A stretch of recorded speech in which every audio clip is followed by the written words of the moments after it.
ദൈവനാമത്തിന് മഹത്വം ഉണ്ടാകട്ടെ. ഇന്ന് ജൂലൈ മാസം 9-ാം തീയതിയാണ്. ഈ ദിവസത്തിൽ എല്ലാ പ്രേക്ഷകർക്കും കർത്താവായ യേശു ക്രിസ്തുവിൻ്റെ നാമത്തിൽ സ്നേഹവന്ദനവും ശുഭദിന ആശംസകളും നേരുന്നു. ഇന്നത്തെ നമ്മുടെ ധ്യാനത്തിനായി നാം തിരഞ്ഞെടുത്തിരിക്കുന്നത് ആവർത്തന പുസ്തകം 33-ാം അധ്യായമാണ്. അതിമനോഹരമായിരിക്കുന്നൊരു അധ്യായമാണിത്. ഈ അധ്യായത്തിൽ എടുത്ത് വായിച്ച് കാണിക്കേണ്ട അനേക വാക്യങ്ങളുണ്ടെങ്കിലും എനിക്കത് ഏറ്റവും ഇഷ്ടമായിരിക്കുന്ന വാക്യമെന്ന് പറയുന്നതിൻ്റെ 3-ാമത്തെ വാക്യമാണ്. 33-ാം അധ്യായത്തിൻ്റെ 3-ാമത്തെ വാക്യം. അതിങ്ങനെയാണ്: അതെ, അവൻ ജനത്തെ സ്നേഹിക്കുന്നു, അവൻ്റെ സകല വിശുദ്ധന്മാരും തൃക്കയ്യിലിരിക്കുന്നു, അവർ തൃക്കാൽക്കലിരുന്നു, അവർ തിരുവചനങ്ങൾ പ്രാപിച്ചു. എത്ര മനോഹരമായിരിക്കുന്ന വചനങ്ങളാണ് അവയെന്ന് ഞാൻ ഓർക്കുകയാണ്.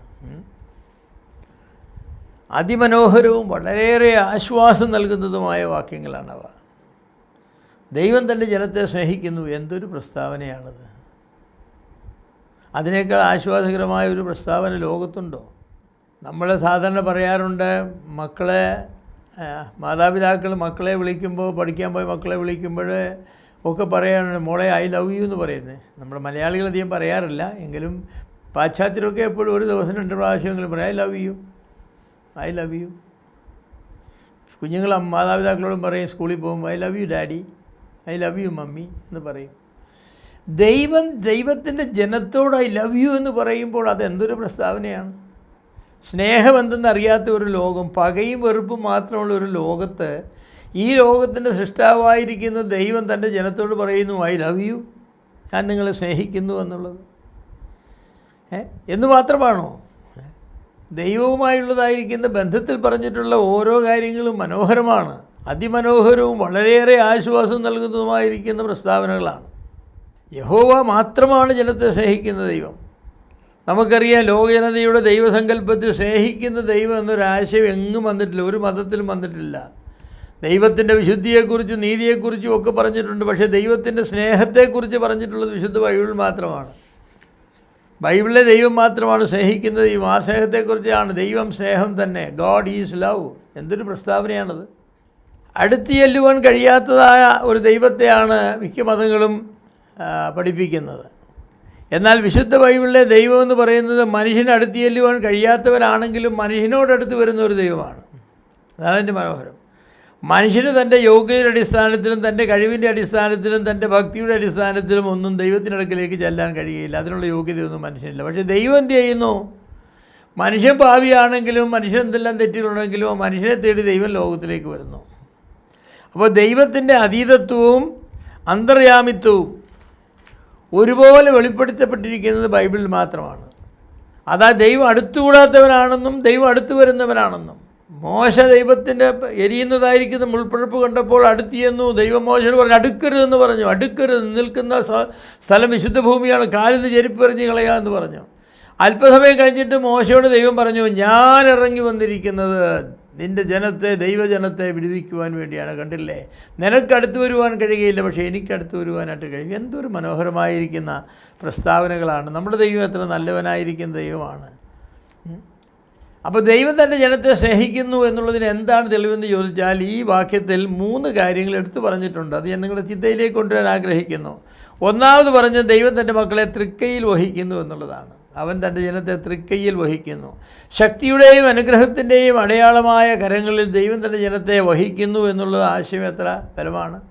ഒരമ്മ തൻ്റെ കുഞ്ഞിനെ തൻ്റെ കയ്യിൽ വഹിക്കുന്നു, കരങ്ങളിൽ വഹിക്കുന്നു, തൻ്റെ ഒക്കത്ത് വെച്ചിരിക്കുന്നു എന്ന് പറയുന്നത് കുഞ്ഞിന് എന്തൊരു ആശ്വാസം നൽകുന്നതാണ്!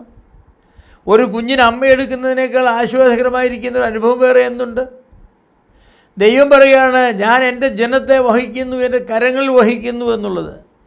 ദൈവജനത്തിന് സുരക്ഷിതത്വവും ആനന്ദവും അനുഗ്രഹവും ഉറപ്പുവരുത്തുന്നതാണ് തൃക്കരങ്ങളെന്ന് പറയുന്നത്. ഞാൻ പറയാം, ലോകത്തിൽ ഏതെങ്കിലും കരങ്ങളിൽ ഇരിക്കാൻ കഴിഞ്ഞാൽ ദൈവത്തിൻ്റെ കരങ്ങളിലാണ് ഇരിക്കേണ്ടത്.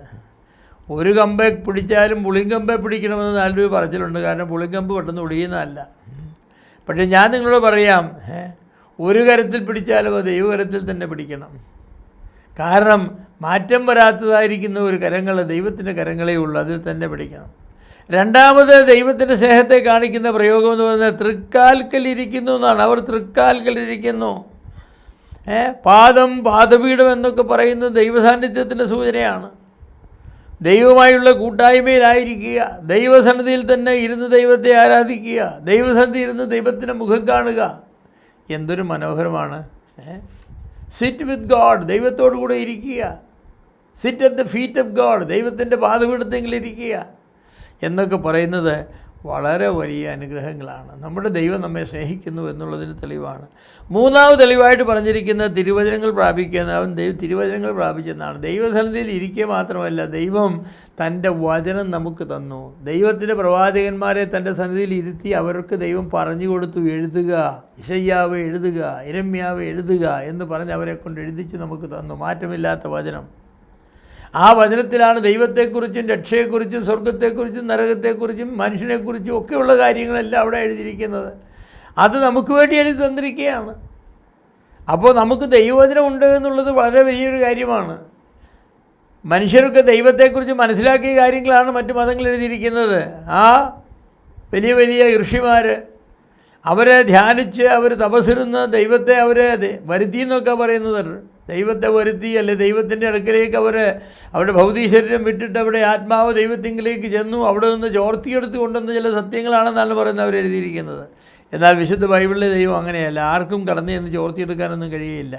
ദൈവം തൻ്റെ പ്രവാചകന്മാർ മുഖാന്തരം വന്ന് തിരഞ്ഞെടുത്ത പ്രവാചകന്മാരെ വരുത്തി എഴുതുക എന്ന് പറഞ്ഞു. എഴുതുക. മോശയോട് പറഞ്ഞു എഴുതുക. മോശ എഴുതി. അങ്ങനെ എഴുതിയതായിരിക്കുന്ന വചനമാണ് നമുക്ക് നൽകിയിട്ടുള്ളത്, തെറ്റില്ലാത്ത വചനം. അപ്പോൾ ഇങ്ങനെ വിശുദ്ധ ബൈബിളിലെ ദൈവം അതുല്യനാണെന്ന് ഞാൻ പറയട്ടെ. മറ്റൊരു മതത്തിലും ഇങ്ങനെയുള്ള ദൈവത്തെ കാണുവാനില്ല.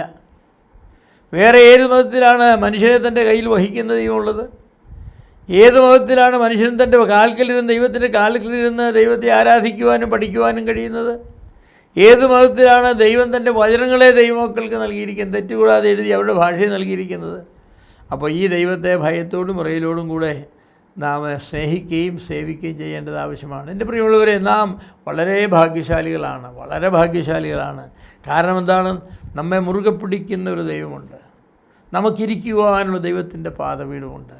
നമുക്ക് കേൾക്കുവാനും അറിയുവാനും ദൈവത്തിൻ്റെ വചനമുണ്ട്. ഇതിനേക്കാൾ കൂടുതൽ ഭാഗ്യം എന്താണ് നമുക്ക് വേണ്ടത്? അതുകൊണ്ട് ഇത്ര വലിയ ദൈവത്തെ നാം അറിയുകയും ഇത്ര വലിയ ദൈവത്തെ നാം സ്നേഹിക്കുകയും ഈ ദൈവത്തെ നാം സേവിക്കുകയും ചെയ്യേണ്ടത് ആവശ്യമാണ്. വലിയവനായ ദൈവം അതിന് നമ്മെ എല്ലാവരെയും ശക്തീകരിക്കുകയും സഹായിക്കുകയും ചെയ്യട്ടെ. ആമേൻ.